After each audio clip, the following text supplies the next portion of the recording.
Lo pernah nggak, lagi ngobrol atau debat, terus lawan bicara lo bilang kayak gini?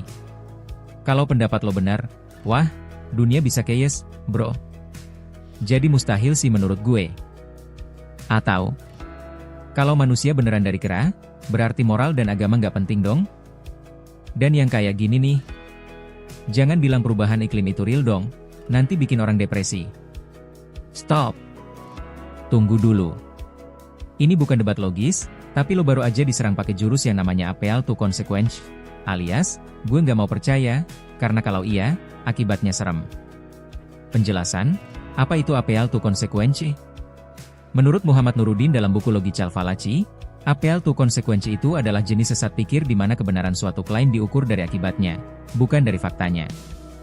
Bahasa gampangnya, gue tolak argumen lo, karena kalau itu benar, akibatnya bakal bikin gue nggak nyaman. Contoh klasiknya, kalau ateisme benar, berarti hidup nggak ada makna dong?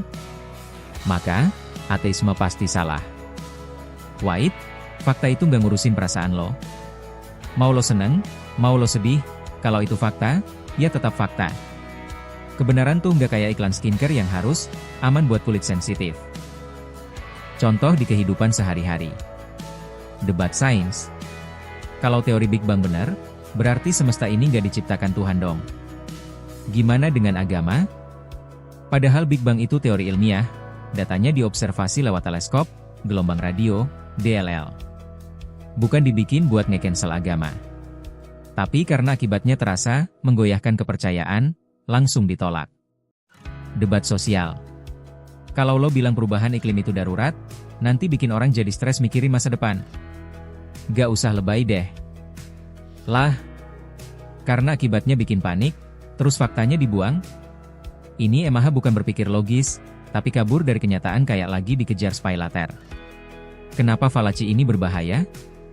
Ini fallacy licik karena dia main di rasa takut, rasa nyaman, dan keinginan kita buat hidup damai-damai aja. Tapi masalahnya, pakupin kebenaran itu nggak selalu nyaman. Pakupin fakta itu nggak peduli lo siap atau nggak. Pakupin dan logika itu bukan alat buat bikin lo tenang, tapi bikin lo melek. Kalau semua argumen ditolak cuma karena konsekuensinya nyebelin, ya kita bakal terus hidup dalam delusi. Contoh, kalau bumi beneran bulat, kenapa air nggak tumpah ke bawah? Terus karena jawabannya ribet, lo lebih milih percaya bumi itu datar? Wah, ini sih udah minta dikeplak pakai atlas dunia. Cara ngelawan argumen model begini. Lo bisa jawab dengan tenang, walaupun dalam hati pengen nyakar, kayak, oke, gue ngerti lo ngerasa gak nyaman sama konsekuensinya, tapi kenyataan tuh gak berubah gara-gara kita panik. Yang penting, buktinya apa? Datanya mana? Karena inti berpikir logis itu bukan nyari apa yang paling bikin hati tenang, tapi nyari mana yang paling masuk akal dan paling berdasar fakta. So, next time lo debat sama orang yang bilang, gue gak percaya itu, karena kalau iya, nanti akibatnya mengerikan. Tahan dulu. Tarik napas. Jangan langsung ngamuk. Tapi lempar balik satu pertanyaan maut. Lo nolak karena nggak logis, atau karena nggak nyaman? Karena kalau kita terus-terusan mikir berdasarkan rasa takut, bukan fakta, kita akan jadi manusia yang gampang dimanipulasi. Kritis itu bukan cuma keren, tapi self-defense di era informasi yang chaotic ini. Jangan lupa share video ini ke teman lo yang suka ngeles pakai horor. Like kalau lo relate, dan komen di bawah.